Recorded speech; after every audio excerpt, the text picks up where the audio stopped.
Hello my friend, today I'm checking out deBleed from the guys over at THR Audio. It's a smart noise gate designed specifically to tackle one of the biggest issues when drum recording, and that's cymbal bleed. If you've ever tried live drum recording, you'll know the pain. You mic up your snare and there they are, the cymbals. Now, traditional noise gates can help, but they're kind of blunt. Cut too much and your drum sounds unnatural, too little and your cymbals are still there. And that's exactly where deBleed comes in. So let's go and check it out.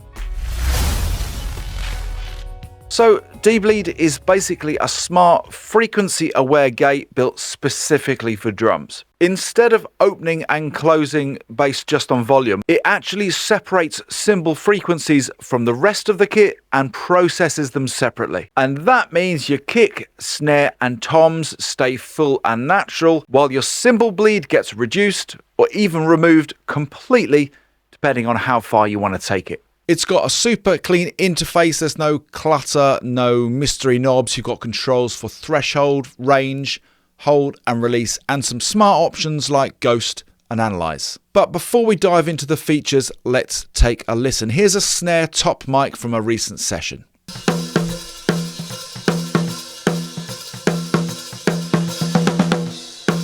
Notice how much cymbal bleed there is, especially those hi-hats. Now I'll put on a stock gate that comes from my DAW. I've got the threshold set so it closes in between hits, but if you listen now you can hear that some of those hi-hats and cymbals still bleed through.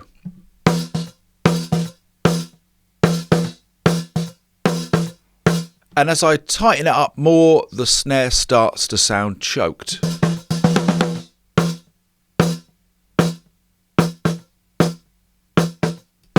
And this is exactly the trade-off you usually face when using a gate. Now let's swap in deBleed. I'll hit analyze and let it scan the signal, and it automatically sets a threshold and a recommended deBleed amount. We'll keep it on snare since that's the source we're working with.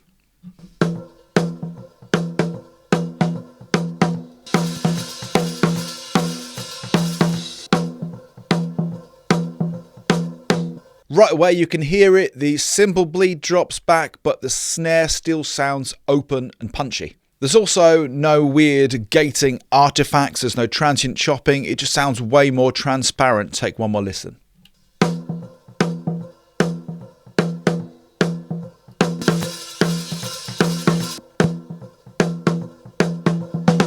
Okay, so let's go a little bit deeper into deBleed and take a look at some of these controls and what they actually do, starting with the threshold. This sets the level where deBleed starts working. Lower it to catch more bleed and raise it if it's grabbing too much. The range control just here, which is like your intensity control, it decides how much bleed to reduce. The hold control just down here keeps the gate open just a little bit longer to help to preserve the tail of the sound of the drum. And the release controls how smoothly that gate opens after the hold time. Fast releases make it tight and dry. Slower releases let more of the drum sustain and room tone breathe through. The ghost button down here lowers the threshold automatically for softer hits. That's perfect for keeping your ghost notes alive while still gating aggressively. You've got your source controls along the top here for kick, snare and toms. Each mode tailors the plugin's internal detection to the drum's frequency range. We've got the analyze control, which we looked at earlier. It's basically a big shortcut. Hit it once, deBleed listens, then sets a great starting point for you automatically. And finally, a side chain control where you can feed deBleed to a separate trigger. So with all of these controls, you can go from a light cleanup to almost total cymbal removal, all while keeping your drums sounding natural. So now let's go back to our drums and fine tune them to see how these controls behave. So let's start off by bringing in some of the range function. You might have noticed something a little bit different about the appearance as well of deBleed. I've actually gone down into the settings where there's a very cool dark theme. You can switch between light and dark theme. I'm actually quite light sensitive with the screen, so I'm really grateful there's this dark theme available. Okay, so let's play around with the range. So if I bring the range all the way up to, say, 6 decibels of cymbal removal.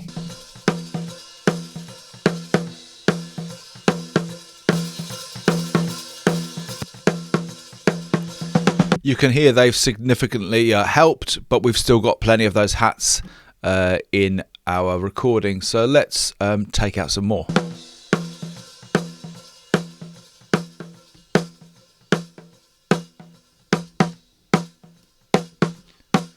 By around 30 decibels, it's sounding pretty clean. I imagine if we keep on cranking it, we might lose some brightness of the snare, but let's keep on going.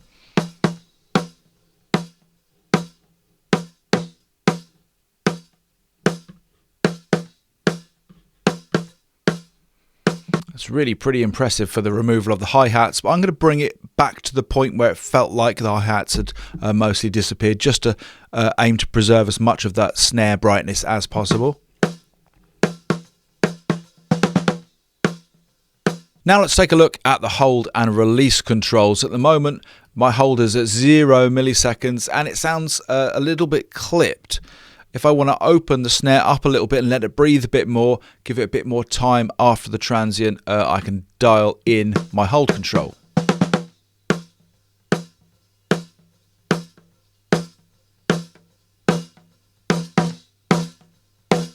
Getting up to 100 milliseconds now, you can hear it's a bit too much hi-hats in there, so I'm going to dial it back.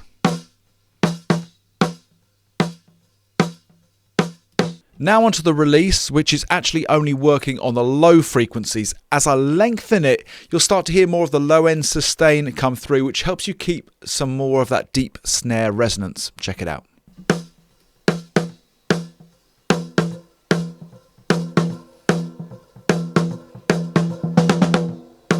The longer you push the release, the more low frequency bleed you'll hear, but the cymbals are still gated out. Now about ghost mode, if I enable it, it just lowers the threshold by about 20 dB. That means more of everything, including bleed, will pass through.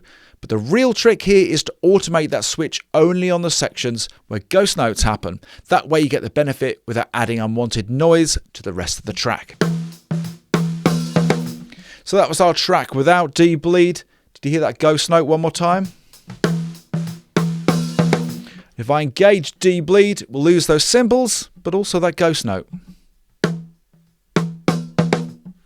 Now I've already automated deBleed to activate the ghost mode just in that point where that ghost note happens. Let's take a listen. Now we've got the best of both worlds. We've got that musical ghost note, but we've also got our cymbals significantly reduced. One more time, check it out. Very nice. And here's a tricky passage with a crash right over the snare mic. Even here, deBleed keeps the bleed under control without that harsh gate pumping you usually hear with stock plugins. Check it out. Here's the snare mic.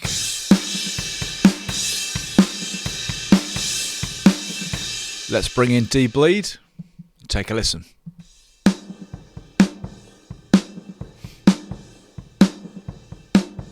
Okay, let's go back to our original snare top mic and AB so you can hear the difference clearly.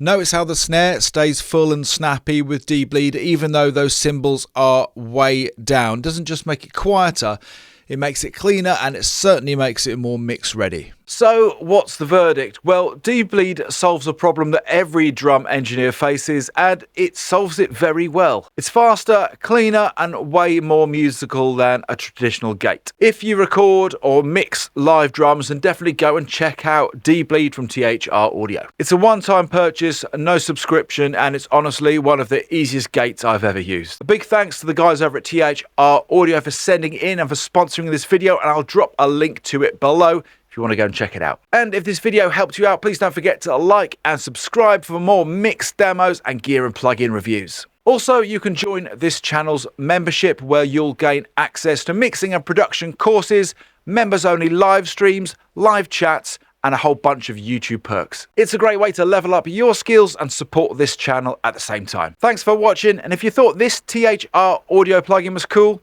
you definitely want to check this next one out.